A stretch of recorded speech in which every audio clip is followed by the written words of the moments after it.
This was the woman I wanted to be with my whole life, and she just left me high and dry. Wow. All right. 7-year relationship, very serious. So you asked this woman to be your wife, and she says? And she says yes. And we decided we'll take it easy. We'll go slow. We didn't have to rush into anything. We'll just take our own moment, live our own life still. And so where did this all go wrong, sir? This sounds like a fairy tale to me. I mean, it was from my best friend, Penelope. God rest her soul. She passed away a few months ago. Oh, I'm so sorry. And she was just, always in my life since I was a little kid, always there. And unfortunately, like I said, she was in her deathbed. She turned to religious. She wanted to make amends to anyone she felt like she did wrong. Okay. And apparently she felt like she did my ex-fiancé wrong in this situation.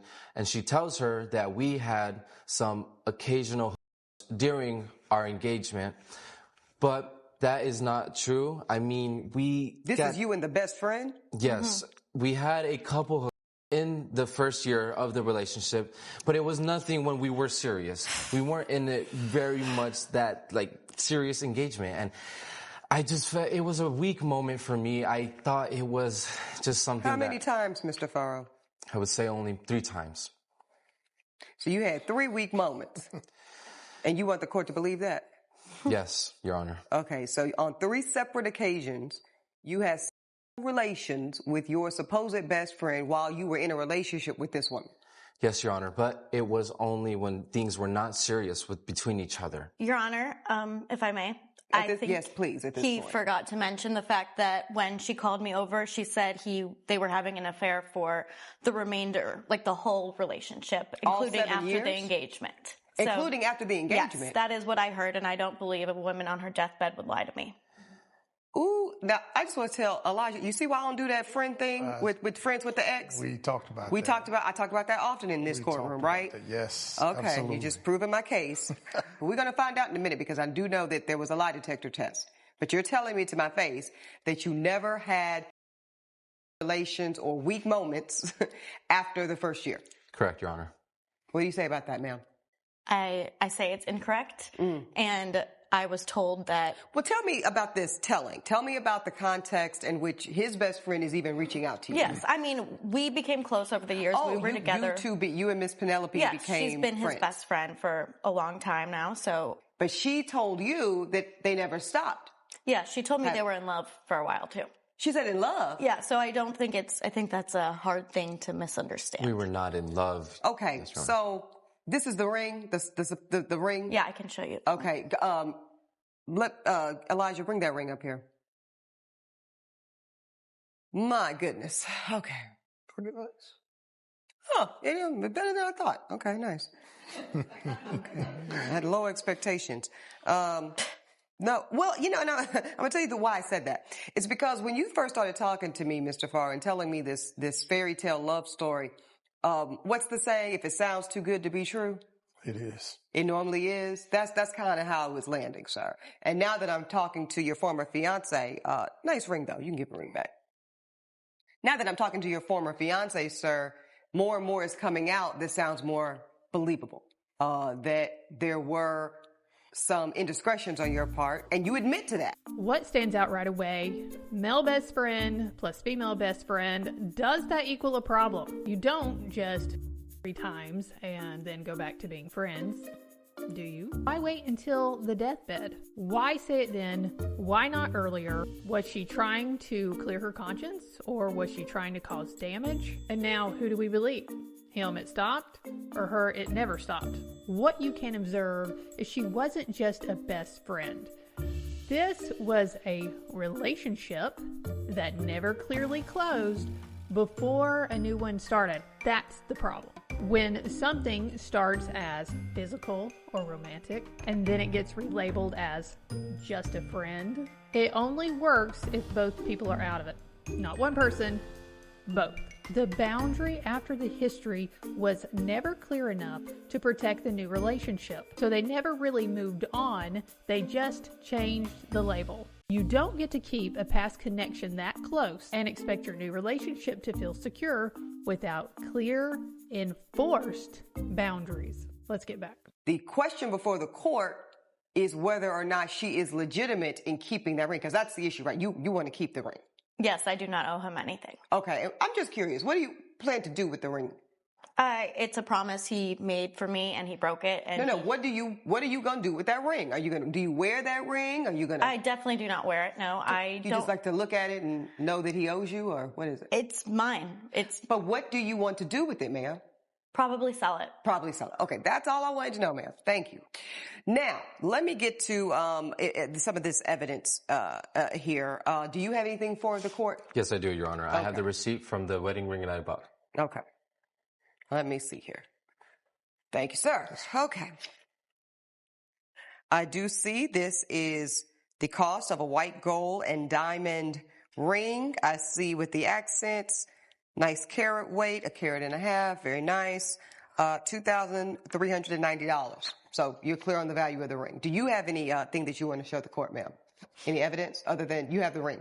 I have the ring, and I have myself. I'd say I am a good amount of evidence. You kind of ruined my whole entire life. Oh, wow. And wasted 7 years of it.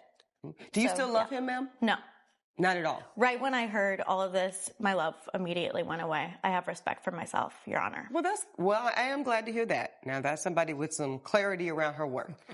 Okay, so do you still love her? Yes, I do. Very much. And you would like to resume the relationship if you could? Of course.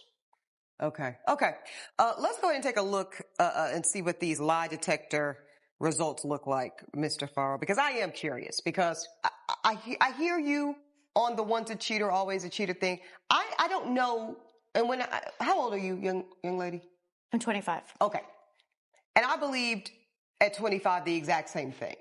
But as I've lived a little longer, now I'm on the other side of 40, I don't know if I believe that. What do you think, Elijah? Is once a cheater always a cheater? I think some people can grow and I think some people might. Go ahead. I also feel like I cannot go back to someone who is dishonoring his best friend. Oh. No, that is not what's going on. I am not. You are throwing her under the bus. No. Right, okay, well, we're about to find out if he is, right? Because now I've got the lie detector results right here. What is your name? Mark Farrow. Lie detector determined that was a lie. I'm just kidding. No, that's correct. You got that one correct. Very good. Now it gets to the real. Did you have sex with Penelope at any point during the first 6-month period of dating? You say yes a few times, which he's already told the court. Lie detector determines that is the truth. Question 2. Did you have sex with Penelope at any point during the year before your engagement to Miss Turner? You said no. Lie detector determines, sir, that was a lie. Last question. Did you have sex with Penelope at any point after getting engaged to Miss Turner? You said never. Lie detector determined that was a lie. So looks like your intuition, ma'am, that womanly instinct that all of us ladies have in our core was spot on. Unfortunately, Mr. Farrow, you were lying straight through your teeth, and actually, to Miss Turner's point, defacing the memory and integrity and legacy of a woman that you claim to have been best friends with. And I want to be clear with you, sir. My ruling actually is not even determinative of, or based on rather, these lie detector results. What I'm going to rule is what I would have ruled even if you had been truthful here. All this tells me is that you are even more uncredible, untrustworthy, and lacking of integrity than I thought. And so really these lie detector results, ma'am, were for you. To validate your instincts, to validate your ability to trust yourself and your own judgment. But when it comes to the law, it's actually irrelevant. Because whether or not you cheated, whether or not this, that, it doesn't matter. Here's the thing. So he's got a pattern of lying. If you look at how this plays out, it's not that he just cheated. It's that he kept lying even when given chances to tell the truth. That's the difference. One lie can be a mistake. Multiple lies in the same direction, that is a decision. Why this matters? Because now it's not about what happened once. It's about how he handles the truth when it matters. So She didn't just hear what happened. She saw that he wasn't going to be honest about it unless he was forced to be. You cannot rebuild trust while minimizing the truth. And I agree with the judge about cheating. As I've gotten older, I've noticed the same thing. She is separating behavior from identity. Bad actions does not equal a permanent label, but repeated dishonesty does equal a credibility issue. Trust doesn't break when someone messes up. It breaks when they won't tell the truth about it. So, is the bigger problem what he did or the fact that he kept lying about it? Let's find out the verdict. An engagement ring is a tricky thing, right? Because there are some states, and depending on where you are in the country, if you don't get married for any reason at all, the ring should revert back to the giver of the ring. In this case, Mr. Farrell. Okay? But there's a caveat to that normal application, of the law. And the caveat is this. When you got on your knee, and you asked this woman that you say you love more than anything in the world to be your wife, and you gave her this beautiful white gold and diamond ring, and it is a beautiful ring. You did it in bad faith. You did it operating from a lie, sir. The whole thing was premised upon a lie. So therefore, the conditional promise of marriage did not even need to take place for her to now have full legal possession of this ring and its value. Because you operated in bad faith, the court rules against you and the plaintiff's case is dismissed. That's my ruling.